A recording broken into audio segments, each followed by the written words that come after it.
আমাকে 3 বার অ্যারেস্ট করছে। তার মাঝে একবার করছে আপনাদের কিশোরগঞ্জে অ্যারেস্ট করলো। প্রথমে কটিয়াদি অ্যারেস্ট করে নিয়ে গেল কিশোরগঞ্জ সদরে। ওখানে 1 ঘন্টার মতো বসায় রাখছে। আমার প্রাইভেট কারে আমারে অ্যারেস্ট কইরা আমার প্রাইভেট কারে সরায় না সরাইয়া পুলিশের ব্যানে তুলছে। তা আমি পুলিশে বললাম, আরে ভাই অ্যারেস্ট করলে করছো কোন কারণে, এসব পরে জানবো। তা আমার গাড়িতে আমি সরি না, পিছিয়ে কয় না আমরা তো আমি নি ফলাই টলাই যাই। কিশোরগঞ্জ থানায় নিয়ে 1 ঘন্টা 1.5 ঘন্টা রেখে তারপর নিচে পাকুন্দিয়া থানায় না ঢুকে আবার বের হয়ে কটিয়াদি। রাতের 1টা থেকে 1:30টার দিকে আমাকে থানায় এনে অনেক কথাবার্তা বললো। ওসি সাহেবরা আমি জিজ্ঞাসা করলাম তখন যে আমাকে যে ধরলেন রাতের 8:30, আমার মাগরিবের পরে মাহফিল ছিল কটিয়াদি। এই মাহফিল শেষ করে পরবর্তী মাহফিল পাকুন্দিয়া রওনা দিছি। মাঝখানে একটা বাজার আছে ফুলের ঘাট, নাম শুনছেন? ফুলের ঘাট আমাকে অ্যারেস্ট করে। তা আমি ওসি সাহেবের, কারণ কনস্টেবলের জিগায় তো লাভ নাই, এটি তো আর বুঝবো না, কারণ এটি তো আর অ্যারেস্ট করে না, এটা দিয়ে করাইছে। তো হেরারে কইছে হেরা করছে, হেরা তো জানেও না কেন করছে। তো ওসিরে জিজ্ঞাসা করলাম আমি কটিয়াদি থানায় এসে, যখন রাতের প্রায় 1টা বা 1:15 বাজে। উনি শীতকাল ছিল, একটা চাদর গায়ে দিয়ে বসে আছে, এত রাত। উনি আমারও বলছে, হুজুর এই যে আপনার আর জ্বালায় আমি ঘুমাইতেও পারিনি, সারাদিন ডিউটি করছি, এমন আবার আমনেরে ধৈর্য আনন্দ লাগবে, ওই জন্য বইয়ে রয়েছি। তা আমি বললাম যে ওসি সাহেব অপরাধটা কি? কই অপরাধ তো জানি না, কিন্তু সোহরাব সাহেব কইছে, একটা এমপি আছিল না দুষ্ট, এখন জেলে আছে। তখন সে এমপি ছিল, বললো সোহরাব সাহেব এমপি সাহেব বলছে আপনাকে অ্যারেস্ট করার জন্য। হুজুর আপনি এই এলাকায় ওয়াজ না করলে হয় না? আমি তো আপনারে চিনি, আপনার কি ওয়াজের অভাব আছে? আপনি অন্য জেলায় ওয়াজ করেন। তা আমি বললাম আজীব কথা তো, যে আমি ওয়াজ করলে আমাকে অ্যারেস্ট করতে হবে, এগুলো আপনি কি বলতেছেন ওসি সাহেব? পরে আবার বলতেছে, হুজুর ঠিক আছে আমরা আপনাকে ছেড়ে দেব, আপনি এলাকায় আর দয়া করে আইসেন না। তো পরে আমার একটা সাদা কাগজ দিল, সাদা কাগজ দিয়ে বলে আপনি একটু এখানে লিখেন যে আমাকে জিজ্ঞাসাবাদের জন্য থানায় আনা হয়েছিল এবং সসম্মানে আমাকে ছেড়ে দেয়া হয়েছে। এতটুকু লিখে আপনি এটা সিগনেচার করেন, এই কাগজটা আমার কাছে থাকলে কমপক্ষে আমি জবাব দিতে পারবো যে আপনাকে ছেড়ে দিছি এবং আপনাকে আনছি, দুইটাই হলো, দুকুল রক্ষা হলো। আমার ভাইরা দেখেন, এই 15 বছর আমি 3 বার অ্যারেস্ট হলাম, এরপরও কি আল্লাহর জমিনে আল্লাহর আইন লাগবে, কোরআন ছাড়া কারো আইন মানি না, এই কথা থেকে চুল পরিমাণ সরেছি? সরি নাই। এখানে মাহফিল করতে যাবেন এক জায়গায় করবো, আরেক জায়গায় দেবেন আরেক জায়গায় করবো, কোথাও দেবে না, জেলে দেবে, জেলখানার কয়েদিদের কাছে এই ওয়াজি করবো। কেন? আখেরাতে যেন রাসূলের মামলা না। ভাইয়েরা শোনেন ভালো কইরা, বউ বাচ্চা আমাদেরও আছে। জেলখানায় গিয়ে রিমান্ডে নিয়ে পিটাইলে আমি ব্যথা পাইতাম না? ওই যে আমার এখানে ধরল রাত 8টা বাজে, ছাড়লো রাতের 1টা বাজে, এই যে ঘুরাইছে, আমার বেজ্জতি ফিল হয় নাই? পুলিশ আমারে ধরে রাখছে, মানুষ আইয়া দেখতে আসে, কারণ আমার তো সবাই চিনে, আরে আজাদ হুজুরে পুলিশে ধরছে, আমারও তো শরম লাগে। সেদিন পরের দিন ছিল হরতাল, আমি চলে গেলাম, পরে আমার ছেড়ে দেওয়ার পরে কুমিল্লা মাহফিল ছিল, হরতাল থাকাতে আমি ভাবলাম রাতে কুমিল্লা চলে যাই, সকালে তো গাড়ি চলবে না। কুমিল্লা গিয়া শ্বশুর বাড়িতে উঠলাম, উঠে দেখি টেলিভিশনে বৈশাখী আপনার 21 টিভি তখন ছিল, 21 টিভি মাঝখানে কিছুদিন বন্ধ ছিল, তখন চলমান, দেখি স্ক্রিনে উঠতেছে কুমিল্লার জামাত নেতা ডক্টর হই নাই তখন, আমি পিএইচডি শেষ হয় না আমার, আবুল কালাম আজাদ কিশোরগঞ্জে গ্রেপ্তার। জামাত ভালো লাগে বিদায় জামাতের পক্ষে আসি, যদি জামাত কালকে কোনো উল্টা পাল্টা কাজ করে কালকে জামাতের বিরুদ্ধে বলবো। আমি তো কোরআনের রাজনীতি, কোরআন যার সাথে আমি তার সাথে। এই যে আমরা ফিল করি আমাদের বেজ্জতি হয়, কষ্ট হয়, ধরলে পিটাইলে ব্যথা পাই, এরপরও কোরআনের কথা এতটা সিরিয়াসলি কেন বলি, কম্প্রোমাইজ কেন করি না? কারণ রাসূলের আদালতে মামলা খাইয়া হাসরে ধরা খাওয়া বেশি জটিল না দুনিয়া জটিল? জটিল কোনটা বেশি? কোনটা বেশি জটিল? আখিরাতেরটা বড় জটিল, ওটা বড় জটিল। কথা যেহেতু আর একটু বলি অনুভূতির জন্য, বুঝের জন্য বলি, মুসলমান বোঝো। সাভার একটা মসজিদে জুমা পড়াইছি 14 বছর। একদিন রাতের বেলায় দেখি আমার হুজরায় গিয়ে গড়া ঠাস ঠাস করে আওয়াজ করতেছে, একজন কোরআন আসছে জোরে, টিনের একটা ইয়ে ছিল, আপনার গেট ছিল, হুজুর হুজুর এরকম শব্দ। আমি শব্দ শুনে বুঝলাম আমার কোনো মুসল্লি ঠিক এই জাতীয় শব্দে আমাকে ডাকবে না, আমাকে ইজ্জত করে আলহামদুলিল্লাহ, কিন্তু ক্যাডারে এই শব্দে ডাকছে। গেঞ্জি গায়ে, গামছাটা গায়ে দিলাম, দরজা খুলে দেখি পুলিশের লোক খাড়ে আছে, একজন পুলিশ কনস্টেবল। উনি আমারে বলছে, আপনি হুজুর? আমি বললাম জি। বলে আপনার এসপি সাহেব ডাকে। আমি বললাম এসপি সাহেব কোথায়? বললো বাহিরে। তখন আমি বললাম পাঞ্জাবি গায়ে দেই? হ্যাঁ পাঞ্জাবি গায়ে দেন। আর মনে মনে ভাবছি যেহেতু এসপি আসছে অ্যারেস্ট করবে না, কারণ অ্যারেস্ট করার জন্য দারোগার উপরে কেউ আসে না, ও সিও এসে অ্যারেস্ট করে না। আমার তো কমন সেন্স আছে, আমি বুঝি যে এসপি যেহেতু আসছে আজগা কমপক্ষে বিপদ হওয়ার সম্ভাবনা নাই, তাই আমার অন্তরে টেনশন নাই। কিন্তু প্রথমে পুলিশ দেখে একটু টেনশন হয়েছিল, বেড়া মনে ধরতে আইছি। এসপি শুনে বুঝছি যে আজকে ধরলাম। পরে বাহিরে গেলাম, মসজিদ আমার হুজরার রাস্তার উপরে গেলাম, ওখানে গিয়ে দেখি 30-40 জন পুলিশ, অনেকগুলা, বিশাল এক লরির মাঝে ওরা নাইমা দাঁড়ায় আছে লরি। এসপি সাহেব আমাকে নামছি, আরে সালাম দিল, সালাম দিয়ে মুসাফা করলো, করে বললো আমি অমক এসপি। উনি আপনার ঢাকা রেঞ্জের। তা আমি আমার কার্ড দিলাম মানিব্যাগ থেকে বের করে। উনি বলে, আপনি ডক্টর, পিএইচডি হোল্ডার? আমি বললাম জি। করে মাশাআল্লাহ, বড় শিক্ষিত মানুষ আপনি, তো আপনার বিরুদ্ধে এত অভিযোগ কেন? আমি বললাম স্যার কিসের অভিযোগ? বলে আপনি নাকি সারাদিন সরকারের বিরুদ্ধে ওয়াজ করেন। আমি বললাম যে স্যার এ কথা ঠিক নয়, আপনাকে যারা রিপোর্ট করেছে ঠিক রিপোর্ট দেয়নি। আপনি মুসলমানের সন্তান, আপনার প্রতি আমার আহ্বান যে আপনি একদিন সিভিলে এসে আমার এখানে জুমা পড়বেন। যদি আপনি জুমায় দেখেন যে আমার কথা সরকারের বিরুদ্ধে সারাক্ষণই বলি, তা আপনি আমাকে যাওয়ার সময় অ্যারেস্ট করে নিয়ে যাবেন আপনার কনস্টেবলকে দিয়ে। আসলে বাস্তবতা হলো স্যার আমি কোরআনের পক্ষে বলি এবং শক্তভাবে বলি, আমি স্যার দিয়ে কথা বলতে অভ্যস্ত নই।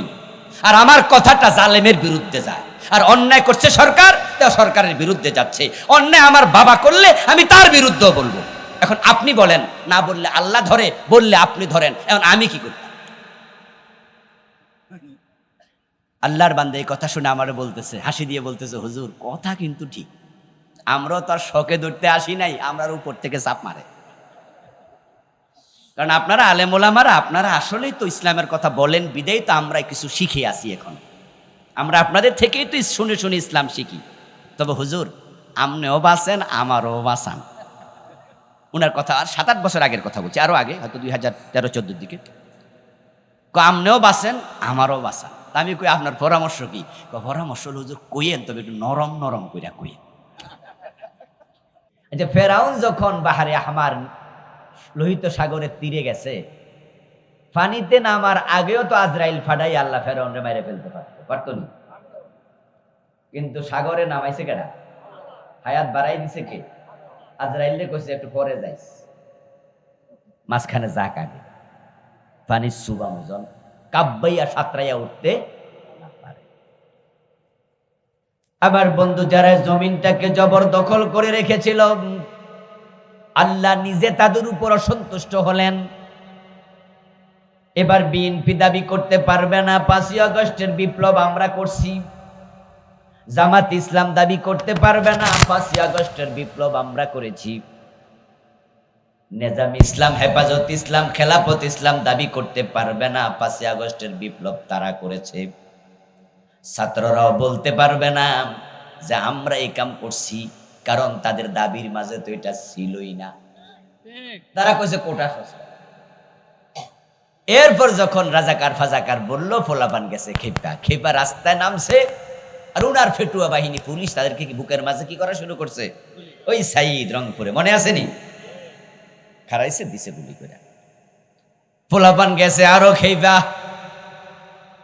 পৃথিবীর ইতিহাসটাই হলো যুবকদের আন্দোলন কখনো ব্যর্থ হয় না। এখন তারা রাস্তায় নেমে দিল 9 দফা। 9 দফার পরে যখন আবার গুলি চালালো, তখন 9 দফা হয়ে গেল কয় দফা? সেখানে ছিল সরকারের পদত্যাগ চাই। তারা কিন্তু বলেন নাই সরকার পালিয়ে যাক, বলছে পদত্যাগ করেন। প্রধানমন্ত্রীর কাছে পদত্যাগ চাইলো, কিন্তু প্রধানমন্ত্রী ফালাইলো। এরা কি ফালাইতে কইছে? আচ্ছা, আপনারা ফালাইতে কইছিল? প্রধানমন্ত্রী এভাবে ৩০০ এমপি লইয়া পালাইয়া যাক, এটা কি আমরা চাইছি? উনি তো এই দেশের মানুষ, পালাবে কেন? আমরা বলি নাই পালান, কিন্তু তারে ফালাইতে কইছে কেডা? সেনাবাহিনীর প্রধান জেনারেল ওয়াকার, ওনার আত্মীয় বাস্তি জামাই। উনি কইতেছে, ম্যাডাম ৪৫ মিনিট সময় আছে, এর চেয়ে বেশি আর ১ মিনিটও, তাড়াতাড়ি ফলান। রান্না করা ভাত নিজে খাইয়া ফলানোর সময়টাও দেয় নাই। হেলিকপ্টারে করে পালিয়ে যেতে হলো। তার অন্তরে ভয় ঢুকাইয়া দিছে কে? আল্লাহ ফলাফানরে কইছে, এই তোরা কি চাইলি? পদত্যাগ? না, আমি এটা চাই না। আমি চাই আমার জমিন যারা দখল করেছে, এই জমিনে তাকে থাকতে দেয়া হবে না। এমন ভয় ঢুকাইছে, জান লইয়া পলাইছে। আচ্ছা, পলাইছে ৫ তারিখ, ৪ তারিখও কি বুঝছিল পলান লাগবো? যদি বুঝতো যে বেটা দাড়ি কামায়া ফলাইতে চাইছিল, এ বেটা তো হেলিকপ্টার লইয়া ৩ তারিখে ফলাইতো। আপনারাই বলুন তো, যিনি দাড়ি মারি কামায়া পলাইতে চাইছে, বেটা কি গরিব না ধনী? হেলিকপ্টার নিয়ে পলানোর মতো পয়সা আছে না নাই? তাহলে ৪ তারিখ ৫ তারিখ এভাবে পালাতে হবে বুঝতেও পারে নাই। এটা কোরআন মাজিদের আর একটা আয়াত। আল্লাহ তাআলা বলেন, আখাযনাহুম বাগতাতান ফাইদা হুম মুবলিসুন। কোরআন শরীফের আয়াতে আছে। কোরআন এমন একটা কিতাব, এটা কখনো পুরান হবে না। এটা সবসময় নতুন থাকবে। এটা বর্তমানের সাথে, ভবিষ্যতের সাথে, অতীতের সাথে হুবহু মিলতে থাকবে। সুবহানাল্লাহ পড়েন। কোরআন কাল কালাম। আল্লাহর কাছে কি অতীত ভবিষ্যৎ বলতে কোনো কাল আছে? জানেননি আপনারা? আল্লাহর কাছে কাল হলো একটা, সেটার নাম বর্তমান। অতীত তার কাছে হয় যে ভুলে যেতে পারে। এই জন্য গত ৫ দিন আগে কি দিয়া ভাত খাইছেন দুপুর বেলা কইতে পারবেন নি? কইতে পারবেন? আরে গত পরশুটাও তো মনে নাই। আমাদের অতীত হয় আমরা ভুলে যাই। আগামীকাল কি খাবেন বলতে পারবেন? ভবিষ্যতের ব্যাপারে জানিয়ে না। কিন্তু আল্লাহ তাআলা সব জানেন। উনার জানার মাঝে কোনো ভ্রান্তি নাই, ভুল এবং ভুলে যাওয়ার কোনো সম্ভাবনাও নাই। তাই আল্লাহর কাছে সব হলো বর্তমান কাল, আর কোরআন হলো সে আল্লাহর কথা। তাই এটা সব কালের সাথে হুবহু মিলতেই থাকবে। আল্লাহ তাআলা বলেন, ফালাম্মা নাসু মা যুকিরু বিহি। ভূমিকাতে আমি কথাগুলো বলার পিছনে কারণ কি, একটু পরে কারণটা বলে মূল আলোচনায় ঢুকবো। কারণ জালেমদের পরিণতি দেখে আমরা যারা বেঁচে আছি, আমাদেরও শিক্ষা নেওয়া দরকার আছে কিনা? কারণ আমরাও তো মাঝে মাঝে জালেম হইয়া যাই। একটু পয়সাওয়ালা হলে বাড়ির প্রতিবেশী গরিব, ওর উপর জুলুম চালাই। একটু ধনীর ফোলা যদি গরিবের মাইয়া বিয়া করে, নিজের বউরে আর বউ মনে করে না, কাজের মেয়ের মতো খাটায়। কথা না শুনলে লাঠি দিয়ে তুলে। ওই যে হাল চাষ করে বাড়িতে আইছে, হাতের মাঝে যে গরু ফিনাইলে লাড়ি, হেডা দিয়া বউ ফিডা। এমন কিছু জালেম আছে না? আচ্ছা, যে বউডারে ফিডাইলো, বউ যদি বেড়াচ্ছে দড়ির মাইয়া হইতো, ফিডাইতো নি? ও দোস্ত, এলাকার চেয়ারম্যানের মাইয়া বিয়া করছে একজন কৃষক, গরিবের ছেলে। কোনো না কোনো ভাবে বিয়াটা হয়ে গেছে। বলুন তো, চেয়ারম্যানের মাইয়ারে এই গরিবের ফোলা লাড়ি দিয়ে ফিডাইতে ডরাইব না? চিন্তা করবো না যে বাজারে যাবো কেমনে বিকালে, ও বেটারা তো ফতে ফালাই ফিডাইব। তাহলে জুলুমটা কে করে? জুলুম করে মূলত যাদের শক্তি বেশি, অর্থ বেশি, ক্ষমতা বেশি, তারা। তাই মাঝে মাঝে আমরাও জালেম হয়ে যাই। অন্য জালেমের পরিণতি দেখে আমাদেরও শিক্ষা নিতেই হবে, আমরা যেন কখনো জালেম না হই।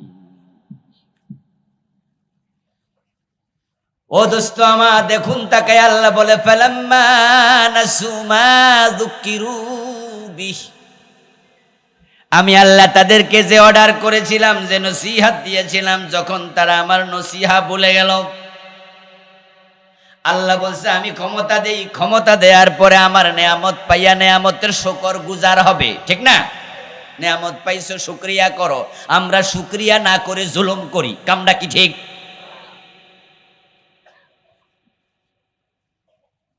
আল্লাহ যাকে চায় ক্ষমতা দেয়, যাকে চায় কেড়ে নেন, যাকে চায় টাকা দেয়, যাকে চায় ভিক্ষুক বানায়, যাকে চায় সুস্থ রাখে, যাকে চায় ক্যান্সার দেয়, ঠিক না? এই যে আপনি এখন ভালো আছেন, আধা ঘন্টা পরে ভালো নাও থাকতে।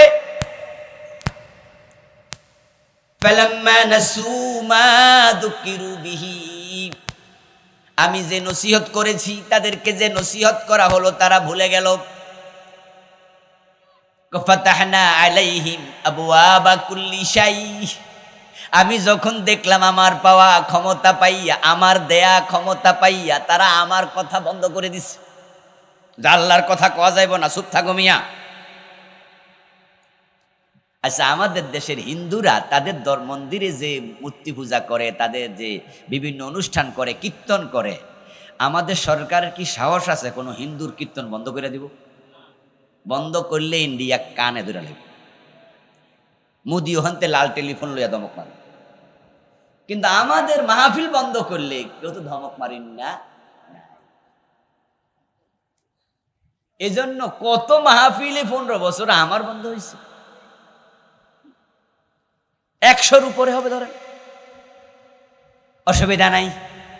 আল্লাহ কয় যখন আমি দেখি আমার ক্ষমতা পাইয়া আমার বিরুদ্ধে চলে গেল, কোরআনের কথা বন্ধ করে দেয়। আল্লামা সাইদিকে 13 বছর জেল খাটাইলো, ঠিক না? উনার হাতে কয়েক হাজার কাফের মুসলমান হয়েছিল। যদিও নিয়ে 13 বছর কোরআনের ময়দানে থাকতেন, আরো কয়েক হাজার মুসলমান হতো। আল্লাহ বলে আমি এটা দেখা আমি নিয়ামত আরো বাড়াইয়া দেই। আল্লাহ খুব বুদ্ধিমান। আল্লাহ কয় আমি নিয়ামত কমাই না, যখন দেখি বাড়াবাড়ি শুরু করছে, অন্যায় করছে, আমি রশিতে আবার ঢেলে দিই। ফাতাহনা আলাইহিম আবওয়াবা কুল্লি শাই, কোরআনের আয়াতের অর্থ বলতেছি। তারা যখন আমার নসিহত, আমার উপদেশ ভুলে গেল, আমি নিয়ামতের দরজা আবার খুলে দিলাম, নিয়ামত আরো দিলাম, আরো দিলাম, আরো দিলাম। হাত্তা ইযা ফারিহু বিমা উতু, আমার নিয়ামত পাইয়া এবার যখন তারা আনন্দে লাফাইতে শুরু করলো, হুজুররা কয় বলে অন্যায় করলে আল্লাহ ধরে, কই ধরে, আমি তো আরো বেশি সুযোগ পাইতাছি, হুজুরদের কথা ফাও। এই চিন্তা মাথায় ঢুকে যায়, তারা আনন্দে আরো লাফায়, আরো ধর্মু, আরো মারমু, আরো জেলে দিমু। শাপলা চত্বরে 5ই মে ওলামায়ে কেরামরে গুলি কইরা দৌড়াইয়া দিছে। পরে আব্দুর রাজ্জাক তাদের মন্ত্রী সাংবাদিকদের সামনে কি বলছে, এক রাইতে সাফ করে লাইছে। অহংকার কি দেখেন। আল্লাহ কয় যখন দেখি তারা লাফাইতে শুরু করে, আখাযনাহুম বাগতাতান, তখন আমি হঠাৎ করে আবার ধরি। ফাইদাহুম মুবলিসুন, তখন তারা যে কই পালাইব, ইন্দুরের গর্ত খুঁজে পায় না, তারা হয়ে যায় কিং কর্তব্য বিমূঢ়। যে এখন কি করি, এখন কি করি, তখন এবার শয়তান আইয়া কয় যে মিয়া দাড়ি কামাইলাম। আচ্ছা, আপনারা এখন বেড়া কি শখে দাড়ি কামাইছে? আচ্ছা, এত লম্বা দাড়ি হইতে সময় লাগে নাই ভাই? এবং দাড়ি আমরা যারা রাখি, আমরা কত যত্ন করি। এই যে দেখেন না, আমারটি লাল না, লাল করতে কষ্ট হয় না? আমার দোস্ত দাড়ি যাদের লম্বা সাদা হোক, কত আশ্রয়, কত সুন্দর, কত যত্ন, কত টাইম। এই যে বেড়া কামাইলো, শখে কামাইছে, ওই শয়তানে আইয়া কইছে তাড়াতাড়ি কামা, তাহলে তোরে আর কেউ বুঝবে না তুই যে হেডা দরবেশ। আল্লাহর কথা কেমনে মিলে? ফাইদাহুম মুবলিসুন, কয় তারা আমি ধরলে তখন কি যে করব, কয় আর হুঁশে থাকে। যে আল্লাহ তাআলা 15 বছর পরে আমাদেরকে মুক্ত করলেন। এখন আলহামদুলিল্লাহ বাংলাদেশে শত শত মাহফিল প্রতিদিন হয়, অনুমতি নিতে হয়। দেশটা মনে হয় যেন একটা পাথরের নিচ থেকে মুক্তি পাইছে, ঠিক না? পাথরের নিচে ঘাস লতা পাতা যদি ফইরা থাকে, দেখবেন যে এটা গায়ের চামড়া হলুদ হইয়া যায়, ঠিক না? রোদ পায় না, বাতাস পায় না, তখন এটা জুলমের ভিতরে থাইকা একবারে বইটা বুইটা যায়, হলুদ মলুদ হয়ে যায়। ওই পাথরটা সরাই দিলে 5-7 দিন 10 দিন পরে দেখবেন এটা আবার সতেজ হয়ে গেছে। 5 তারিখের পরে ইসলাম ওয়ালারা এই দেশে আবার মাথা তুলে দাঁড়িয়ে গেছে। এখন ওরা আফসোসে আছে, কষ্টে আছে। আল্লাহ ওদের কষ্ট আরো বাড়াইয়া দেবে। ওরা আল্লাহর কাছে তাওবা করুক। তাওবা না করলে ওদের কপালে আরো দুর্গতি আছে। কারণ এবার যা হয়েছে এমন লজ্জাজনক ঘটনা গত 800 বছরের ভিতরে হয় নাই। 800 বছর আগে রাজা লক্ষণ সেন রাজ দরবারের পিছন দিয়া নাকি পলাইছিল। এই 800 বছরে কোন দেশের নেতা এইভাবে পালায় নাই। পালিয়ে যাওয়ার চেয়ে মরে যাওয়া ভালো। বুঝেন নাই কথা? হ্যাঁ, স্বামীর বাড়িতে স্বামী যদি ফিডা, স্বামী যদি না খাওয়াইয়া রাখে, তারপরও বউ কয় না খাওয়াইলে মারলে বেড়ার বদনাম হবো বেড়া, কিন্তু আমি যদি ফলাই যাই তাহলে মানুষে আমারও কবো ফলাই নাবো। ঠিক না? ঠিক না? এই জন্য যাদের ইজ্জত আছে তারা কিন্তু ফলাইতে রাজি। অন্যরা কয় এই তোরে তোর স্বামী এত মারে, ফলাই যা, তো দূর, ফলাইলে মানুষে কি থাকবে? ঠিক না? তো মারে যে মারলে বেড়া জালেম, হে জবাব দিব, কিন্তু আমি ফলামু না, আমার মান সম্মান আছে না। যারা ফলায় বুঝতে হবে ওরা ইজ্জতই নাই। এই বেজ্জতি করছে কে? সাবধান মুসলমান, সাবধান, জুলুম করবেন না। আল্লাহ তৌফিক দান করুন। প্রিয় ভাইয়েরা, আমি আপনাদের সম্মুখে পবিত্র কোরআন মাজিদ থেকে সূরাতুস সফের 9 নম্বর আয়াতে কারিমা তিলাওয়াত করেছি। আল্লাহ তাআলা তৌফিক দিলে এখান থেকে সংক্ষেপে কিছু কথা বলবো ইনশাআল্লাহ। সূরাতুস সফের 9 নম্বর আয়াতে মূলত আল্লাহ তাআলা যে মেসেজটা দিলেন সেটা হচ্ছে প্রিয় নবীকে দুনিয়াতে তিনি কেন পাঠালেন। রাসূলুল্লাহ সাল্লাল্লাহু আলাইহি ওয়াসাল্লাম এই পৃথিবীতে কোন উদ্দেশ্যে এসেছেন, তার জীবনের প্রধানতম লক্ষ্য কি, এটা উম্মত হিসাবে আমাদের জানার প্রয়োজন আছে কিনা? আছে?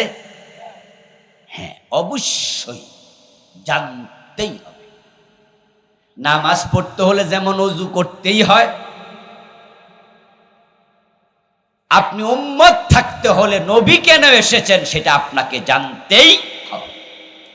কারণ নবীকে মানা, অনুসরণ করা আমাদের জন্য নফল না ফরজ। তো যাকে মানতে হয় তাকে জানতেই হবে। মানা আগে না জানা আগে? জানা আগে। কারণ না জানলে মানা যাবে না, মানতে ভুল হবে। এই জন্য কোরআন মাজিদ আল্লাহ তাআলা যত আদেশ করেছেন, 1 নাম্বার ছিল ইকরা বিসমি রাব্বিকাল্লাযী খালাক, পড়ো তোমার রবের নামে যিনি সৃষ্টি করেছেন। কেন পড়তে বললেন শুরুতে? বলেননি তো আকিমুস সালাত, নামাজ পড়ো। এই আয়াত দিয়ে কোরআন নাজিল শুরু আল্লাহ করতে পারতেন, করেননি। কুতিবা আলাইকুমুস সিয়াম বলে কোরআন নাজিল শুরু করতে পারতেন, করেননি। ইকরা দিয়ে কেন শুরু করলেন? কারণ হলো মানার জন্য জানা লাগে, এলেম ছাড়া মানতে গেলে ভুল হবেই, আর ভুল হলে আমল কবুল হবে না। এই জন্য আল্লাহ বলছে আগে জানো। আর জানার সাথে পড়ার সম্পর্ক, না পড়লে জানা যায় না। এই জন্য আল্লাহ বলছে পড়ো পড়ো পড়ো, জানো। তাই আমরা আলহামদুলিল্লাহ কোরআন পড়ি। আমাদের বাচ্চাদেরকে আমরা একবারে ছোট বয়সে যখন তারা হাঁটতে শিখে ভালো করে, তখনই আমরা মক্তবে পাঠাই। ঠিক না? আপনারা পাঠান তো? পাঠাবেন, পাঠাবেন। গ্রামে এখনো তো মক্তব আছে আলহামদুলিল্লাহ, আছে না? এগুলো আপনারা বাঁচাইয়া রাখবেন। আপনারা যারা আছেন মুরব্বীরা, আপনারা আলহামদুলিল্লাহ এখানে বিভিন্ন মসজিদের সভাপতি, সেক্রেটারি, মসজিদের মেম্বার, কোষাধ্যক্ষ আপনারা আছেন।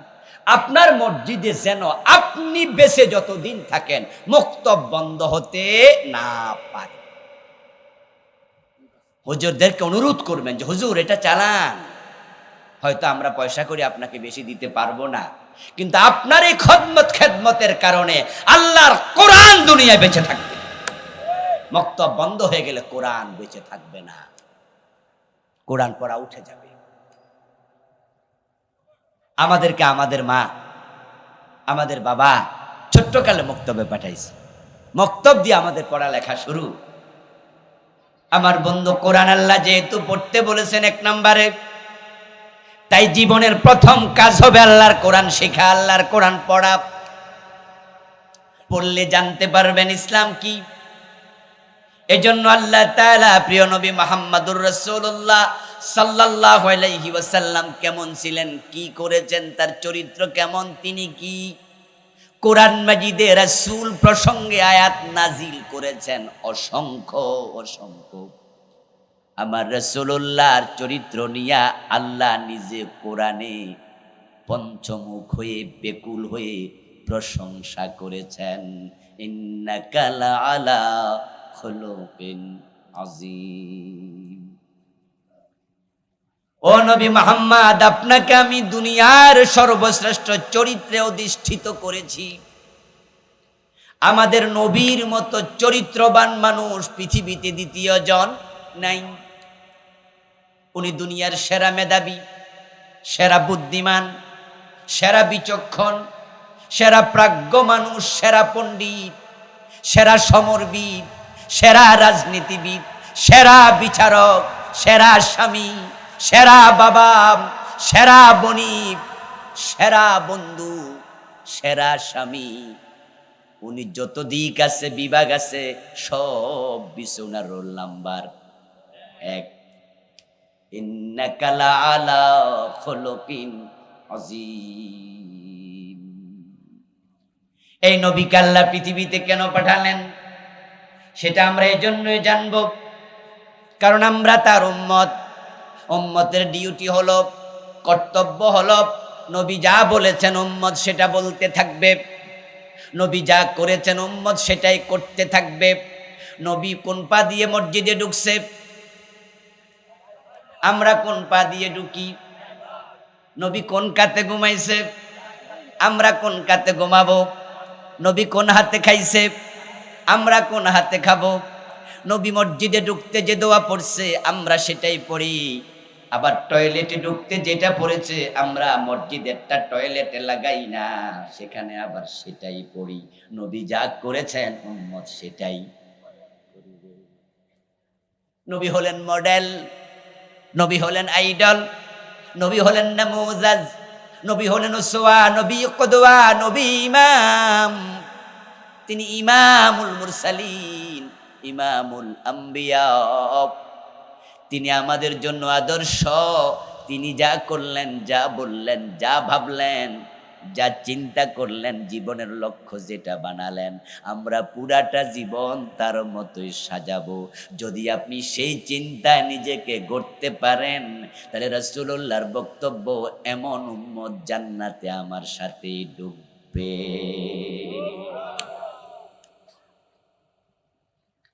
قال النبي صلى الله عليه وسلم من أحب سنتي فقد أحبني ومن أحبني كان معي في الجنة।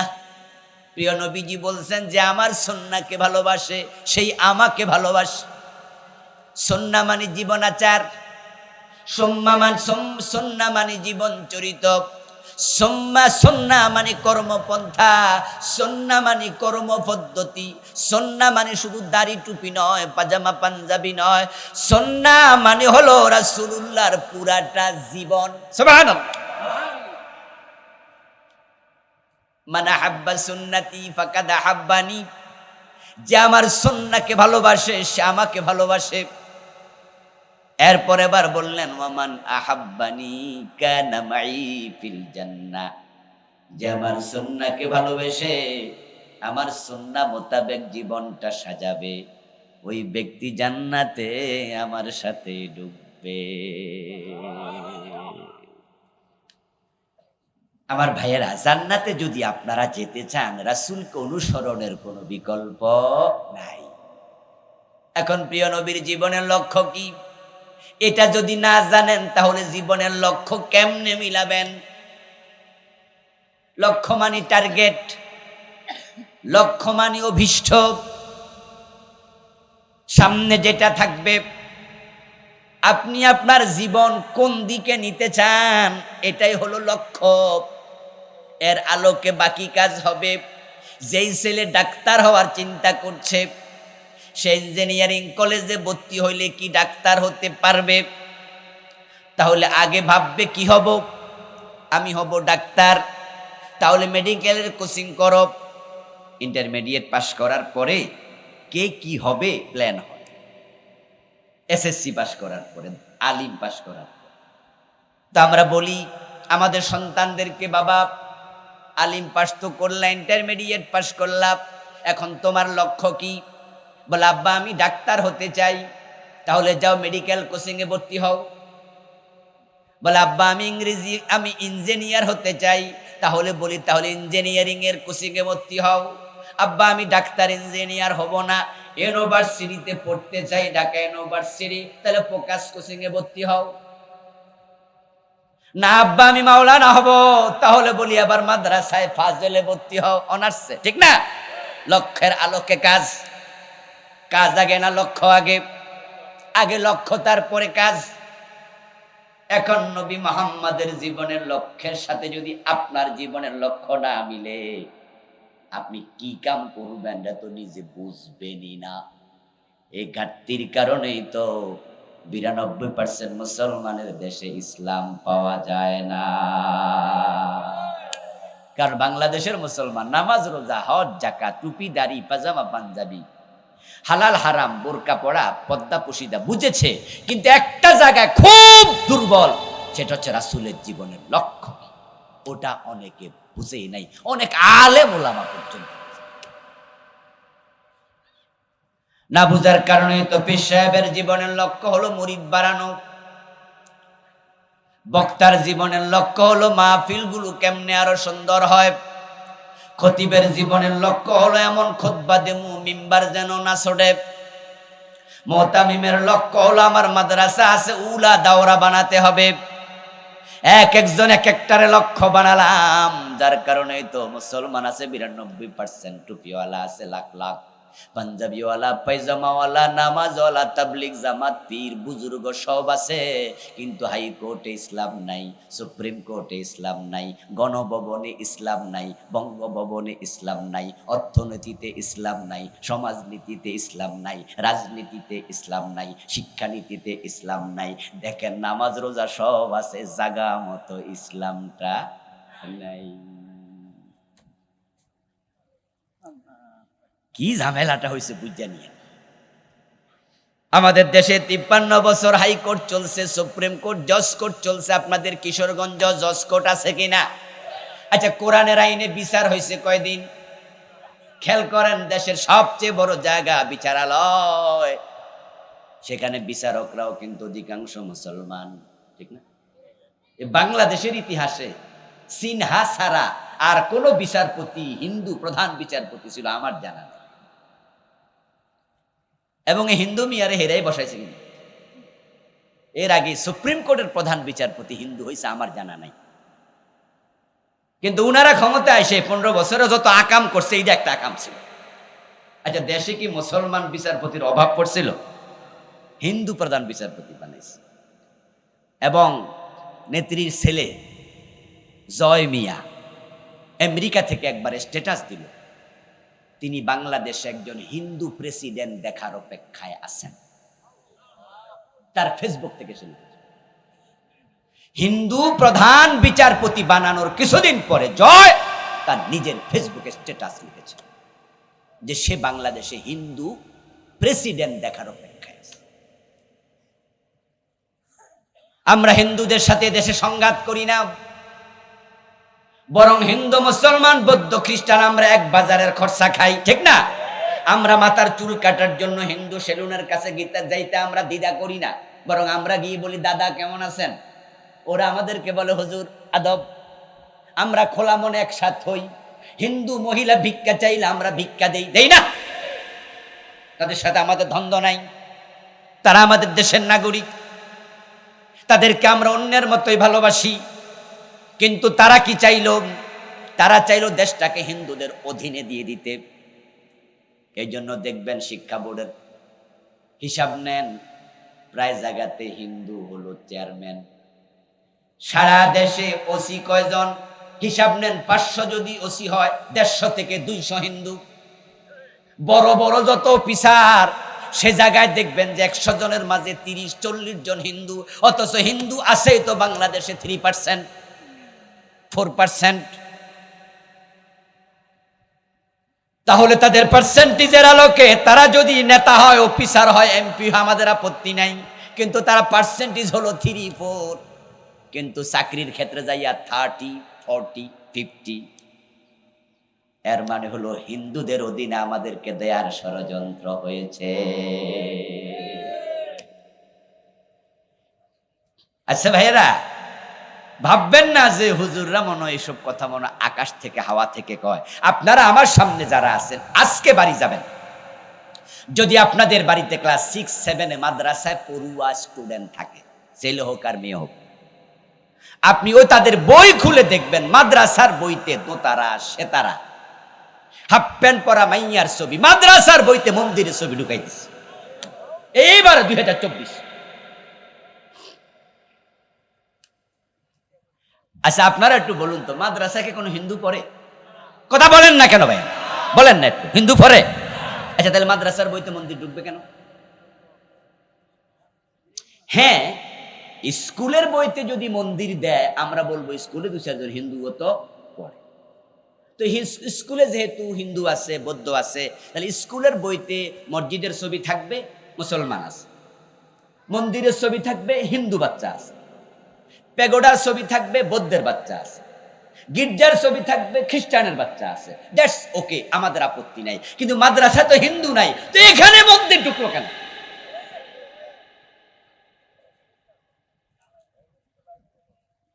আল্লাহ কি এমনে রাগ করছে? আমি শুরুতে এতক্ষণ কইছি 10-15 মিনিট বুঝাইছি, আল্লাহ এমনে খেপে নাই, এমন খেপা খেপছে রে ভাই, আল্লাহ এত রাগ করছে, আন্ডা বাচ্চা সফলাই গেছে। সামনে অবস্থা আরো খারাপ হবে, কিন্তু এই জন্য তাওবা করেন তাড়াতাড়ি। আপনারা তো অনেকে ওই দলের লোক আছেন, আমরাও তাওবা কইরালেন, বলেন যে আল্লাহ হেরার লগে আমি আন নাই, কারণ না হয় হেরারে ধরছে একরকম, আপনারে ধরবে আরেক রকম, গজব থেকে আপনিও বাঁচতে পারবেন না। মানে এমন কাম করছে যে কাজে আকাশওয়ালা রাগ করে ফেলছে। না হয় 15 বছরে দেখেন, আমরা আলেম ওলামা যারা আছি, হ্যাঁ আমরা আপনারা জেলে নিছেন, আমাদের মাহফিল বন্ধ করে দিছেন, আমাদেরকে 2-4 জনের ফাঁসি দিছেন, গুলি কইরা মারছেন, কিন্তু আমরা কি দেশ ছেড়ে পালান লাগছে? আমরা কিন্তু হুজুররা আমরা ঠিকই ছিলাম, এখনো আছি, তো আপনারা ফলান কেন? আসমান আল্লাহ রাগ হয়ে গেছে। প্রিয় নবী মুহাম্মদ সাল্লাল্লাহু আলাইহি ওয়াসাল্লামকে অনুসরণের বিকল্প নাই, তাকে অনুসরণ করতে হবে। রাসূলের জীবনের লক্ষ্যের সাথে আমরা আমাদের জীবনের লক্ষ্য মিলাতে ব্যর্থ হলাম, যার কারণে বিচারক, প্রধান বিচারপতি হিন্দু। যেই মুসলমান দেশে প্রধান বিচারপতি হিন্দু হবে, ওই কোর্টে কোরআনের আইনে কখনো রায় হবে নাকি? ইসলাম দিয়ে চলে না, টিও অফিস চলে না, ডিসি অফিস। নবী মুহাম্মদ সাল্লাল্লাহু আলাইহি ওয়াসাল্লাম যখন 10 বছর মদিনার প্রেসিডেন্ট ছিলেন, যারা জানেন একটু আওয়াজ করে বলুন তো, আমার রাসূল মন মতো দেশ চালাইছে না কোরআন মতো চালাইছে? কোরআন মতো দেশ চালানো নফল না ফরজ? তো বাংলাদেশ 53 বছরে কোরআন দিয়ে কয়দিন চলেছে? এই ফরজ যে বাদ দিলেন, সব মানুষ আল্লাহর সামনে দাঁড়াতেই হবে আসামির কাঠ গড়াতে। 53টা বছর একটা দিনও কোরআন দিয়ে দেশটা চললো না, অথচ আমরা পরিচয় দিই আমরা সব মুসলমান। রাসূলুল্লাহ জীবনের লক্ষ্য বুঝতে ব্যর্থ জাতি, যার কারণে ঝামেলা হয়েছে। রাসূলের জীবনের লক্ষ্য আপনার জীবনের লক্ষ্য হবে টার্গেট মিলান, সামনে যা থাকবে এটাই হলো আইডল, যাকে অনুসরণ করা হয় সেটাই হলো নামুজাজ, নামুনা। ওসওয়া কদওয়া। আমরা যখন আমাদের মা বোনের ব্লাউজ সিলাই, আমরা পর্দা যারা করি আলহামদুলিল্লাহ, আমাদের মা বোন বউ পর্দা করে, আমরা তাদেরকে টেইলারের কাছে স্বাভাবিকত পাঠাই না, বরং তার গায়ের একটা ব্লাউজ, তার একটা পেটিকোট, ছায়া, তার কাপড়, আমরা টেইলারের কাছে জামাটা নেই, মহিলা হোক আর পুরুষ হোক, নিয়ে আমরা বলি এই যে জামাটা দিলাম, এই জামা দেখে আর একটা জামা সিলাইয়া দেন। এখন টেইলার কি করলো, আমার বউয়ের লম্বা জামা, আমার বউয়ের বোরকা, সেটা মিলাইলো, মিলে আরেকটা সিলাইয়া দিল। প্রথম যেটা দিছি এটা হলো আইডল, এটা হলো আদর্শ, পরেরটা হলো তার অনুসারী, ঠিক না? এই জন্য হে ফিতা নিয়ে আগেরটা মাপছে, লম্বা 32 ইঞ্চি, সাইডে 13 ইঞ্চি। এবার সে নতুন কাপড় কাটার সময় 32 এবং 13তে কাটে, কারণ হুজুর তো আবার যখন নিব তখন তো আগেরটার সাথে মাপ। নবী মুহাম্মদ কাল্লা দুনিয়ার সেরা চরিত্র দিয়া আমাদের সামনে রাখছে, রেখে আবার আমাদেরকে বলছে কুলিন কুনতুম তুহিব্বুনাল্লাহ ফাত্তাবিউনি। সুবহানাল্লাহ। ও দুনিয়ার মানুষ, কল তুমি নবী মুহাম্মদ বলে দাও, দুনিয়ার মানুষ শোনো, ইন কুনতুম তুহিব্বুনাল্লাহ, তোমরা যদি আল্লাহকে ভালোবাসো, ভালোবাসতে চাও, আল্লাহর ভালোবাসা পেতে চাও, ফাত্তাবিউনি, আমি নবীকে অনুসরণ করো।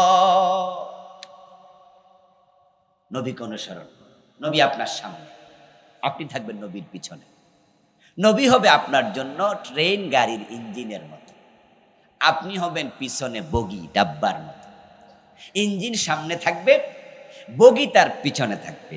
এবার ইঞ্জিন বগির সাথে নিজেকে অ্যাটাচ করে দেবে, তাহলে ইঞ্জিনের দায়িত্ব টেনে টেনে ঢাকা থেকে চিটাং নেবে। নবী মুহাম্মদকে সামনে রেখে আপনার আমার দায়িত্ব উনার মতো করে জীবন সাজাইয়া নবীর সাথে লেগে যাওয়া, নবী টেনে টেনে আল্লাহর জান্নাতে নিয়ে যাবে। কানা মাই ফিল জান্নাহ। আর যদি আপনি মনে করেন যে না, হুজুর ওয়াজ করুক, শুনতে আইছি, শুনছি, আমি আগে যখন যেমন ছিলাম এখনো তেমনই আছি, আপনার পথ ভিন্ন। প্রিয় নবীজি জানতেন আমার এই জাতীয় উম্মতি বেশি হবে, তাই তিনি বলছে আমার উম্মত সব কিন্তু জান্নাতি না, আমার উম্মত হবে ৭৩ দল, তার মাঝে জান্নাতে যাবে মাত্র। তাহলে উল্টা পাল্টা উম্মতি বেশি। আচ্ছা, এখানে আজকের মাহফিলে যারা আছেন, টাকনুর নিচে কাপড় আছে এমন লোক এখানে নাই?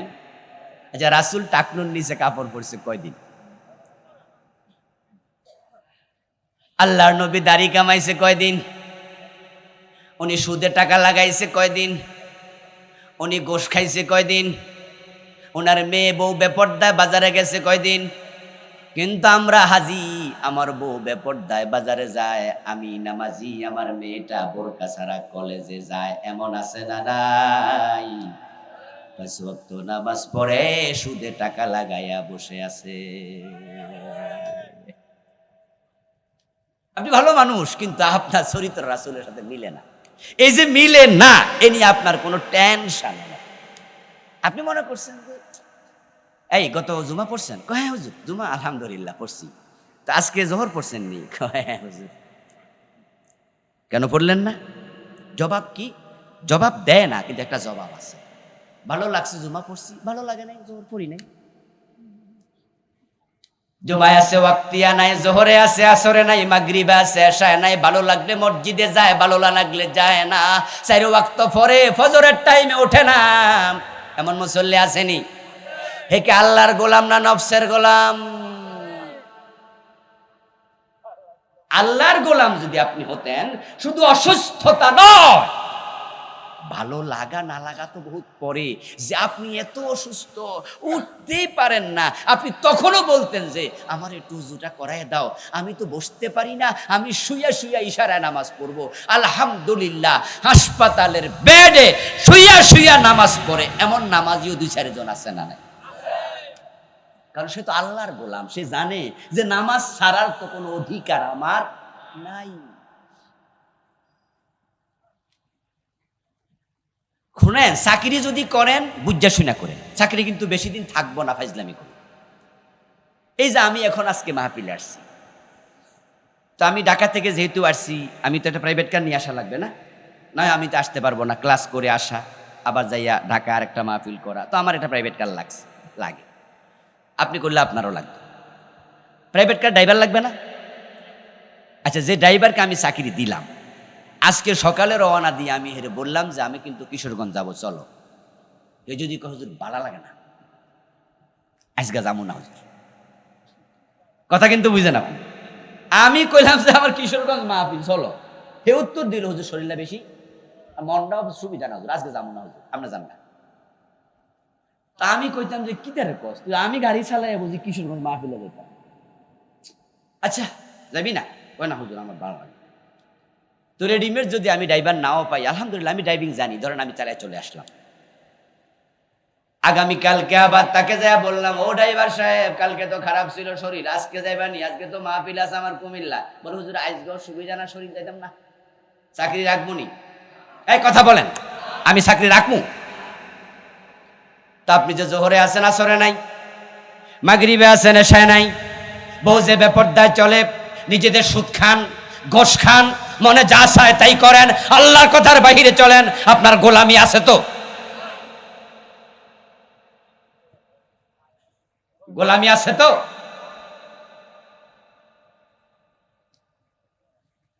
জিজ্ঞাসা করলে তো বলেন আমরা কার গোলাম? বাহ বাবা, এই যে একসাথে কয় আল্লাহর, তাহলে সুদ খান কেমনে? বুঝেন না? আরে আল্লাহর গোলাম হলে ঘুষ খান কেমনে?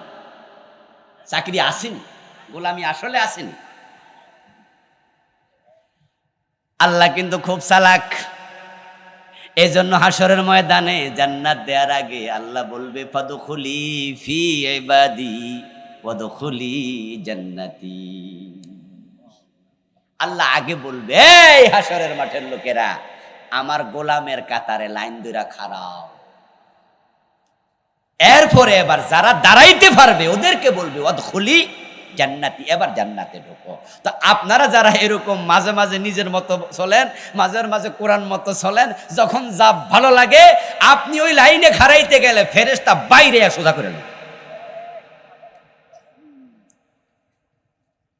আপনি যখন ভাববেন যে আল্লাহ কইছে গোলামের খাতারে দাঁড়াও, তাহলে বোঝা গেল মনে কিছু একটা দিব, তাড়াতাড়ি দৌড় মারবেন, ফেরেশতা চাবুক দিয়া পিটা, ভাই তুই কই যাস রে, তুই কোথায় যাস? তোর মেয়েটা স্কুলে গেছিল, বোরকা সিলে দিছিলি?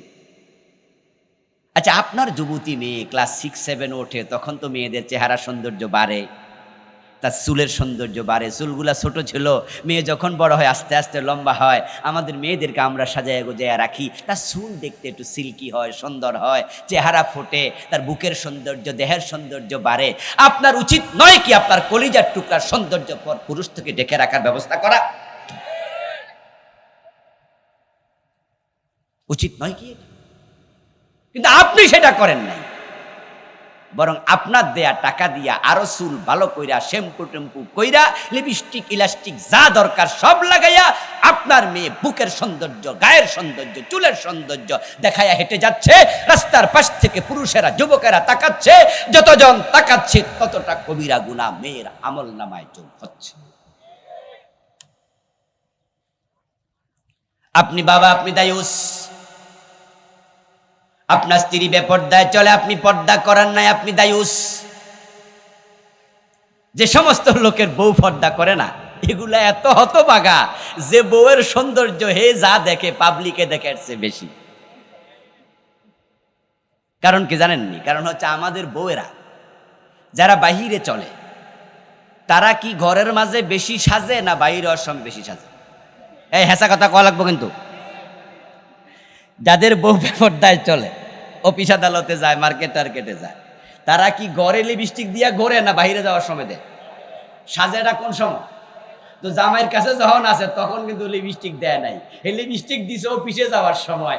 লিপস্টিক কিনে দিল কেডা? আর সৌন্দর্য দেখলো কেডা?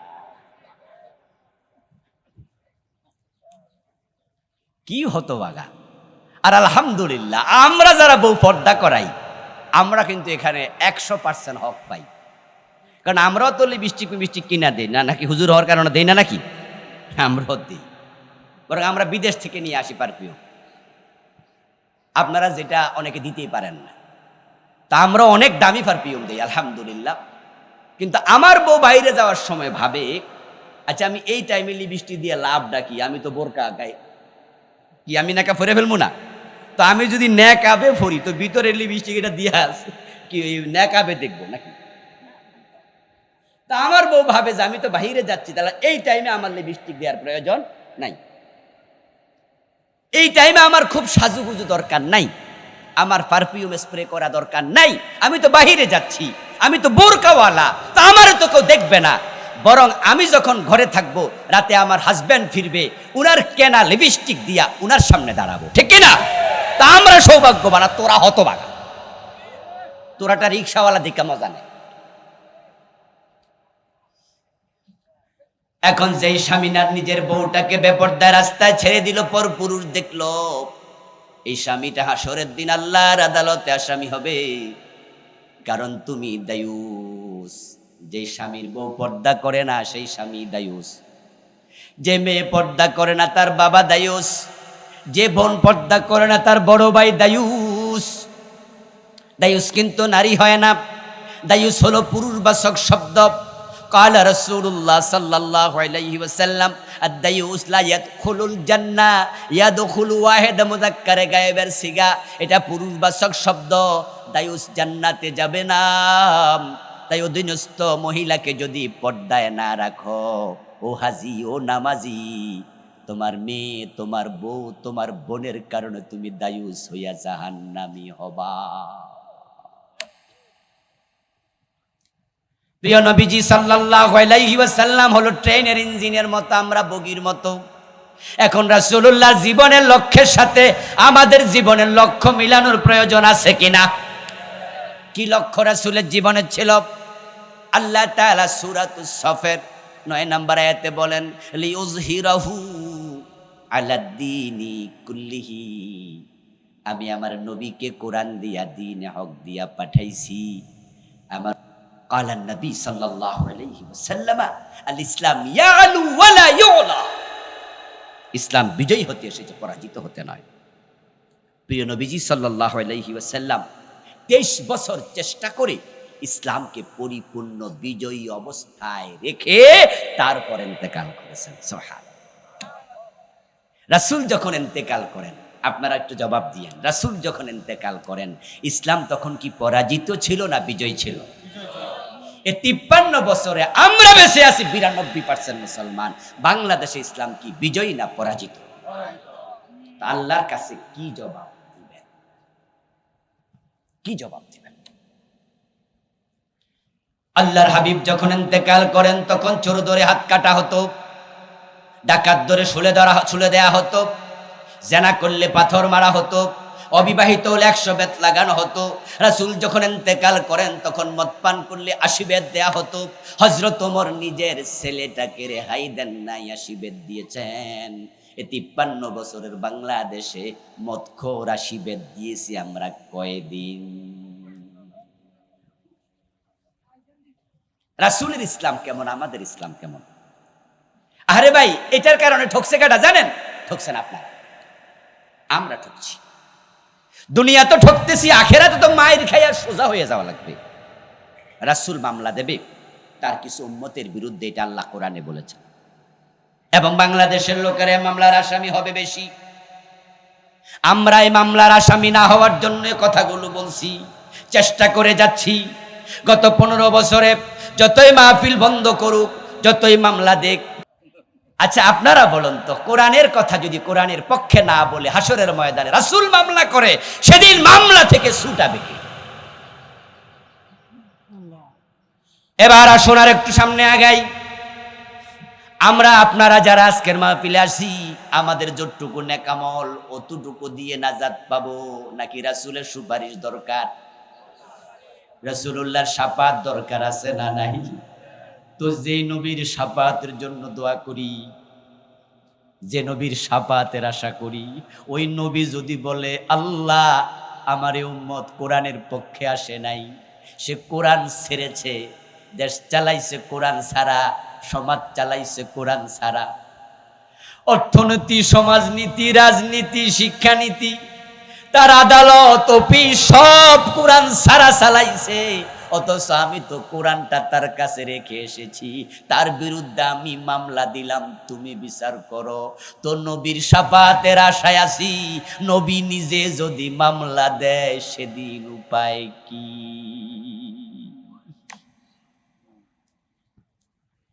আপনার কবরে আমি যাব না, আমার কবরে আপনি যাবেন না। প্রত্যেকের আমল, প্রত্যেকের কবর। আখিরাতে মুক্তি পেতে চাইলে নবী মুহাম্মদের মতো দিন বিজয়ের জন্য কাজ করা দরকার আছে না নাই? আপনাকে করতে হবে কাজ। এবার আল্লাহ সুযোগ দিয়েছে, এবারে কিন্তু স্পেশাল সুযোগ, মনে রাখেন। 2024-এর 5ই আগস্টের বিপ্লব আল্লাহ করাইয়া দিছে, এটা আল্লাহ নিজে করাইছে। সুযোগ বারবার আসে না। 53 বছর পরে এবার এসেছে পুরা সংবিধান বাদ দিয়া কোরআনকে সংবিধান বানানোর সুযোগ। আমার প্রিয় ভাইরা, অলরেডি এই সংবিধানের অনেকগুলো ধারা কিন্তু মুলতবি হয়ে গেছে। যেমন প্রধানমন্ত্রীর সাথে যে ধারাগুলো আছে, এখন সেই ধারাগুলো কি চলমান না মুলতবি? মন্ত্রী পরিষদের সাথে যে ধারাগুলো রিলেটেড, এগুলো কি চলমান না মুলতবি? 300 এমপির সাথে চলমান ধারাগুলো চলমান না মুলতবি? তাহলে অনেকগুলো তো মুলতবি আছে। এখন আমরা 92% একটু মাথা উঁচু করে যদি আমরা বলতে পারি বাকিগুলা মুলতবি করে দাও, ডক্টর কামাল মিয়ার লেখা সংবিধান দরকার নাই, কোরআনকেই সংবিধান বানাতে হবে। সুযোগ আছে না নাই? সুযোগ আছে না নাই? ক্ষমতা বিএনপি আসুক, ক্ষমতায় জাতীয় পার্টি আসুক, ক্ষমতায় আওয়ামী লীগ আসুক, ক্ষমতায় জামাত ইসলাম আসুক, ঘুরে ফিরে তো আমরাই নাকি? আমরা 92%। এই যে আপনাদের বাড়ির পাশে বড় মসজিদ আছে, পুরাতন মসজিদ, 100 বছর আগের মসজিদ, এমন মসজিদ কিশোরগঞ্জে নাই? আচ্ছা, 100 বছরে কি একজন ইমাম ছিল না? চেঞ্জ হয়েছে। কিন্তু মাগরিবের ফরজ 3 রাকাত কি চেঞ্জ হয়েছে? ইমাম চেঞ্জ হয়, মাগরিব জোহর আসর, মাগরিব এশা, ফরজ সুন্নাহ চেঞ্জ হবে না। এগুলো বিধিবদ্ধ। কোরআনকে একবার সংবিধান বানায়া সংসদে পাঠায়া দাও, দল চেঞ্জ হবে, আইন কখনো আর চেঞ্জ হবে না। ঠকছি আমরা, কোরআনের আইন আসে নাই, না আসার কারণে দেশের টাকা চুরি কইরা কানাডা বেগম পাড়া বানায়। যদি কোরআন থাকতো হাত কেটে দিত, চুরি বন্ধ হয়ে যেত। আজ চুরি যদি বন্ধ করা যায়, সোনার বাংলা বানাতে বেশি দিন লাগবে না। সোরগুলার কারণে দেশটা গরিব হয়ে আছে, এতটা ফতুর হয়ে গেছে। গত 15 বছরে দেশের টাকা এতটা পাচার হয়েছে, ব্যাংকে এখন একসাথে 5 লাখ টাকা দিলে চেক ফিরে দেয়। গিয়ে দেখবেন প্রায় ব্যাংক ফিরে দেয়। আর দেবে নাকি? নেত্রী বলছে উনার ফিয়ন কত কোটি টাকার মালিক, সবাই দিয়ে দেন না। আচ্ছা, ফিয়ন যদি 400 কোটি টাকার মালিক হয়, তাহলে বাড়িওয়ালা কত কোটি টাকার মালিক? হিসাব ছাড়া, হিসাব ছাড়া। ও প্রিয় ভাইয়েরা, এরকম নেতা খেতা যারা 1000 কোটি টাকার মালিক হয়ে গেছে, একটা অ্যাসালম কোম্পানি, অ্যাসালম গ্রুপ এই দেশের ব্যাংকিং খাতকে ডিস্ট্রয় করে দিয়েছে, ধ্বংস করে ছেড়ে দিয়েছে। এখন কিভাবে বন্ধ করবেন এসব? যদি কোরআনের আইন না আসে, চোর ধরে হাত কাটার বিধান আপনারা চালু করতে না পারেন, তাহলে পরে যারা আসবে তারাও চুরি করার সম্ভাবনা আছে না নাই? কারণ তাদের পেটেও তো অনেক ক্ষুধা, ক্ষুধা তো আর কম নাই।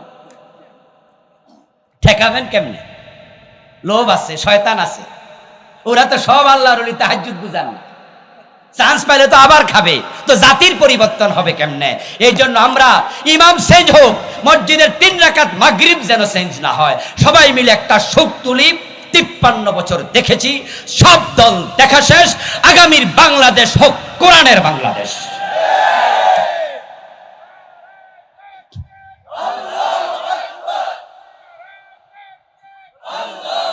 হতে পারে কিনা? হতে পারে।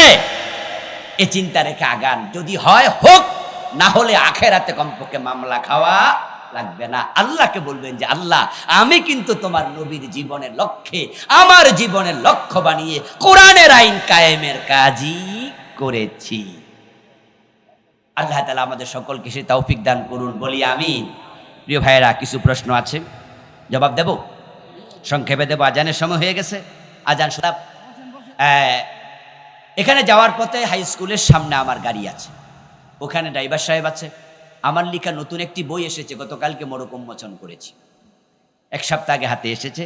বইটি প্রিয় নবীর জীবনীর উপরে লেখা, যেমন ছিলেন প্রিয় রাসূল সাল্লাল্লাহু আলাইহি ওয়াসাল্লাম, রাসূল দেখতে কেমন, চরিত্র কেমন, সব লিখেছি দলিলের ভিত্তিতে, আলহামদুলিল্লাহ। পরকাল নিয়ে আছে 400 পৃষ্ঠার একটি বই, শিরকের আছে, বিদাতের আছে, সলাতের আছে।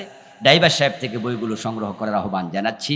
কোনো মুসলমান যদি মদের জিনিস বিক্রি করে ব্যবসা হবে না, মদ বিক্রি করা, উৎপাদন করা, খাওয়া সবটাই হারাম, করা যাবে না। মসজিদ কমিটি কি মদের আড্ডায় যেতে, মসজিদ কমিটি মদের আড্ডায় যাবে কেন? আর যে যা সে কমিটি থাকবে কেন? ঠিক না? ওরে বাদ দিয়া দেবে। মুসলমান পূজায় যাইতে পারবে কি? না, পারবে না। পূজা কি মুসলমানের না হিন্দু? আমাদের কোরবান করতে কি হিন্দু আসে? তো আমাদের কোরবানে হিন্দু আসে না, তাদের পূজা আপনি যাবেন? যাওয়া যাবে না, এটা ধর্মীয় ব্যাপার। গেলে তুমি তাদের দলভুক্ত হওয়ার সম্ভাবনা আছে। তবে শুধু তারাই যাবে যারা মুসলমান, রাষ্ট্রপ্রধান, সরকার প্রধান, এমপি, মন্ত্রী, এলাকার দারোগা, পুলিশ, র্যাব, তারা নিরাপত্তার জন্য যেতে কোনো অসুবিধা নাই। ঈদগাহ মাঠের প্রধান গেট দিয়ে মাজারে গিয়ে বাতি জ্বালাই, এতে কি ঈদের নামাজের ক্ষতি হবে? মাজারে বাতি জ্বালাবেন কেন? মাজারে কি জীবিত মানুষ না মরা মানুষ? তো মরা মানুষের বাতি লাগে নাকি? যে জন দিবসে মনের হরষে জ্বালায় মোমের বাতি, আশু গৃহে তার দেখিবে না আর নিশিতে প্রদীপ ভাতি। আমরা ঘুমানোর সময় কি বাতি লাগাই না নিবাই? তো যে কবরে আছে আল্লাহর ওলি, তো ঘুমাইতেছে জান্নাতের বিছানায়, তো বাতি জ্বালায় আর ঘুম ভাঙেন কেন? ডিস্টার্ব করেন কেন? অপচয়কারী শয়তানের ভাই। মাজারে বাতি জ্বালাবেন না, বাতি দিবেন না। তবে হ্যাঁ, মাজারের পাশ দিয়ে যদি কোনো রাস্তা থাকে, তাহলে মাজারের কোনায় রাস্তা একটা বাতি দেবেন, পাবলিক যেন পথ দেখে। কিন্তু শুধু মাজারওয়ালার জন্য বাতি দেওয়ার কোনো প্রয়োজন নাই। হাজা মা ইনদি ওয়াল ইলমু ইনদাল্লাহ, আলাইহি তাওয়াক্কালতু ওয়া ইলাইহি উনীব। কোনো কথা আছে কি আর? নাই। আল্লাহুম্মা আমিন। اللهم انت السلام ومنك السلام تباركت يا